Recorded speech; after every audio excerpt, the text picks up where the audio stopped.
Bonjour tout le monde, j'espère que vous allez bien. Voilà, on est en live, spontané, les studios d'Algérie partent. Des studios très bien équipés, très opulents. C'est pour cette raison que des fois vous retrouvez une couette ou une fleur ou là. Donc ne vous inquiétez pas, nous ne sommes pas dans la tricherie ni dans la manipulation. Nous sommes toujours le vendredi 4 novembre 2022 et je vais inaugurer dans cette vidéo une série d'émissions et de vidéos sur les scandales qui ébranlent la diplomatie algérienne.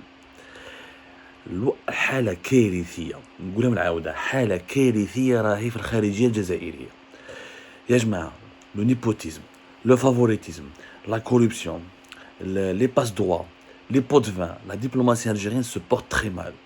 الحقنا, je dis bien الحقنا, et vous allez voir dans une série d'émissions qu'Algérie Part va bien développer.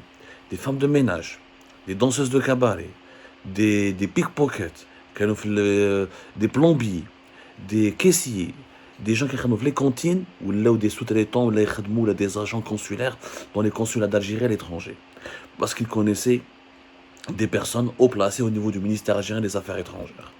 Des cas donnés, le recrutement au niveau des postes diplomatiques des ambassades d'Algérie à l'étranger est un véritable scandale sur lequel personne ne parle.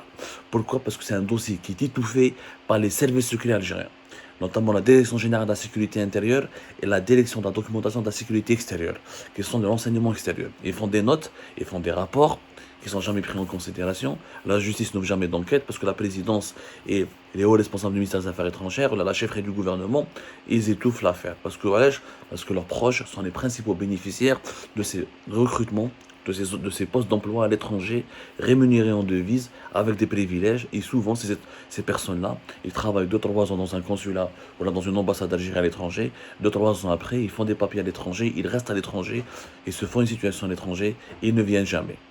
Voilà, c'est un scandale qui est inédit et sur lequel Algérie Part va essayer d'inaugurer une série d'émissions. Je dis bien une série d'émissions. Je vais commencer par un cas très précis, Ajma.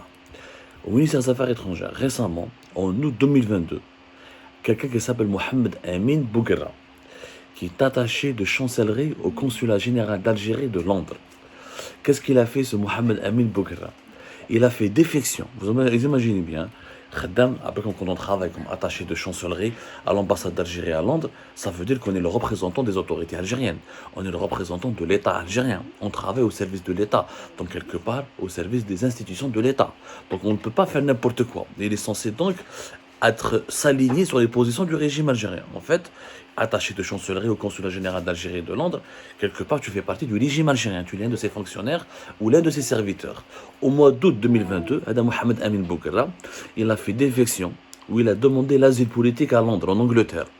Habibouli, réfugié politique, il se fait passer maintenant pour un opposant, pour quelqu'un de victime de la répression en Algérie, et pour quelqu'un qui est victime de la politique arbitraire du régime algérien, ou incroyable. Alors que Hada Bouguerra, Mohamed Amin Bouguerra, qui veut devenir réfugié politique, sur le dos de l'Algérie, il fait partie de ceux qui ont profité du népotisme, du favoritisme et de la corruption en Algérie. حكايته il est simple. هذا كان يعرف واحد qui était très puissant au niveau du ministère des Affaires étrangères en Algérie, Ayatollah Salah Atiyah. Salah Atiyah, c'était l'influent directeur général des ressources humaines. Lui-même était un ex-ambassadeur connu pour ses interventions en faveur des enfants de la nomenclatura, c'est-à-dire des enfants des dirigeants algériens. C'est lui qui plaçait les enfants et proches des officiers de la DGS, des services secrets, les officiers supérieurs de l'armée, les enfants d'Oueli, les filles et les responsables, les filles et les garçons, les filles et les enfants des hauts cadres de l'État. Il leur trouvait des postes à l'étranger, ou des stages dans des consulats là, au sein du ministère des Affaires étrangères, ou des postes directement diplomatiques, là, en tant qu'agent de la diplomatie algérienne, ou là, en tant que fonctionnaire dans une ambassade à l'étranger. Hada Salah Atiyah, il a fait un massacre au sein de la diplomatie algérienne. Et nous allons bientôt faire des révélations détaillées et documentées. Mais là où Hada Bouguerra Mohamed Amin, le futur, celui qui veut devenir réfugié politique, en se faisant passer pour une victime, et un cas...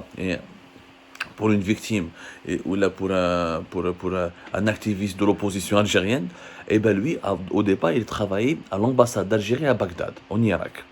L'Irak, là-bas, comme c'est pas un paradis, l'insécurité, des fois la guerre, les problèmes, la chaleur, la canicule, etc. Il a pris ce poste de manière provisoire, alors il n'est pas fait pour la diplomatie. Il n'a pas fait de concours pour gagner, il n'a pas gagné des concours, il n'a pas de mérite, il n'a pas de compétences dans le domaine. حطه في بغداد comme étant un tremplin. قالوا له اصبر. حطوا هذا صلاح عطية. Quand il est arrivé à Bagdad, il a patienté un petit peu. Il allait être muté au consulat général d'Algérie à Marseille. Et bien, retrouvez-vous, et ben, imaginez-vous, Mohamed Amin Bouguera, il va refuser de partir à Marseille. Il leur a dit, il va jouer ses interventions au niveau du ministère des Affaires étrangères, au niveau de ce Salah Hatiya, directeur des ressources humaines, en lui disant, moi je ne veux pas aller à Marseille. Il a snobé Marseille. Donc Marseille, il y a trop d'Algériens, il y a trop d'Arabes. C'est devenu comme les villes algériennes, climat Oran là, Alger. Moi, je veux pas de Marseille. Il a demandé de partir à Londres. Il a dit, c'est bon, moi j'ai fait Bagdad, j'ai fait l'Irak, on m'avait demandé de patienter un petit peu, d'accepter un poste à Bagdad en attendant de trouver un meilleur poste. Moi, je veux aller à Londres. Donc, il va faire des interventions pour trouver un poste à Londres. Il va obtenir, donc il n'ira pas à Marseille. Il a été muté ensuite vers le consulat général de Londres, comme il l'a souhaité. ولات مارسيل pour هذو الناس ولات une poubelle pour eux. Mais ils veulent Londres, Washington, Montréal, la Suisse. Regardez comment la diplomatie algérienne est devenue un circuit pour offrir des papiers et pour offrir des opportunités de vie dans les pays les plus prestigieux, les plus prisés, les plus riches comme la Grande-Bretagne, la Suisse, les États-Unis d'Amérique et le Canada. C'est devenu un circuit d'immigration illégale. La diplomatie algérienne elle-même, pour moi, c'est des passeurs. ولاو كيما لي ترافيكون تاع الحراقه برك الحراقه يديك بالباتو يديك افيك ان باتو ولا افيك اون امباركاسيون دو فورتون تخلصوا 50 مليون 60 مليون يعطيك يرميك في الاسبان اي با لا ديبلوماسي الجيريان te recrute, elle te donne des salaires, elle te donne un statut, elle t'envoie vers un pays pas beau, un pays avec tout le respect que j'ai pour l'Irak, pour le cas de Mohamed Amin Bouguera, j'aime beaucoup l'Irak et la culture irakienne, mais bon, l'Irak c'est pas un pays agréable à vivre en ce moment. Ensuite, il a été transféré vers Londres. خدم شويه في لندن بعد واش دار مسيو محمد امين بوقرة il s'est fait passer pour un opposant. Il a publié sur sa page Facebook une lettre de démission. Il a fait une lettre de démission qui elle est tonitruante, fracassante. Opposant. Il dénonce le mépris des fonctionnaires du ministère des Affaires étrangères. Il dénonce les passe-droits de la hiérarchie. Il dépasse comment leur comportement où ils rabaissent les employés, la mauvaise gestion, le népotisme, le trafic d'influence, la hugra. Il les a dénoncés. Alors que lui, il a profité c'est lui qui a profité le plus de ces agissements, de ces fléaux et de ces, comment on appelle ça, et de ces dérives. Après, il les a dénoncés, il donne une lettre. Et pourquoi il a fait cette lettre? C'est juste pour préparer sa demande de refuge politique. Pour que les autorités anglaises vont le prendre, vont avoir un peu de pitié pour lui.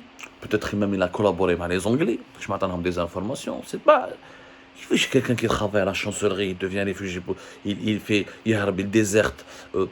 Je n'ai pas dit qu'il est traître, je ne l'accuse pas de trahison, je ne vais pas mettre son intégrité morale en jeu, ni en cause.